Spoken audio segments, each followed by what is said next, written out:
Wataalamu wa mambo ya sayansi ya jamii, sosiolojia, wanasema hivi: lau sisi watu wazima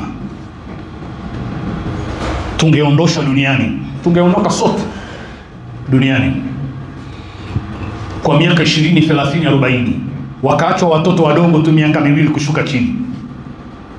Kama dunia ina watoto wadogo wa miaka 2 kushuka chini, chukue mfano wako milioni 800 kwa mfano, yani tuseme 10% ya wakazi wote kwa mfano. Kisha sisi watu wazima tukaondoshwa wote, wakaachwa wale watoto, tukarejeshwa baada ya miaka 20, 30, 40. Wale watoto tutawakuta katika hali gani? Wale watoto tuliowaacha miaka 2 kushuka chini, tutawakuta katika hali gani? Watakuwa binadamu? Maisha yao yatakuwa ni binadamu? Utakuta wamevaa nguo, wamepasi, wanapika chakula, wanakaa kama tulivyowaacha? Tutawakuta hivyo?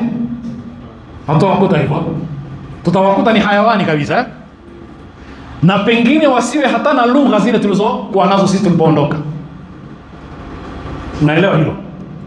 Ndio ujue kwamba nafasi ya malezi ni kumtoa mwanadamu katika uhayawani kumpeleka katika ubinadamu. Ile karamu alopewa hawezi kubaki nayo. Ndio maana ya malezi. Unamtoa huyu mtoto tangu anapokaa uchi, unamwambia aibu hiyo, mpaka anajua kwamba kutokuvaa nguo ni aibu.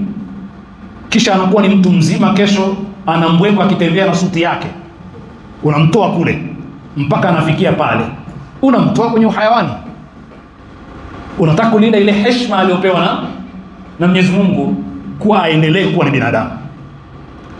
Ndio maana Imam Ali katika kitabu cha Hurarul Hikami ukurasa wa 224 anasema hivi: inna bidhawil uquli min alhajati ila aladabi kama yadhma'u az-zar'u ila al-matari.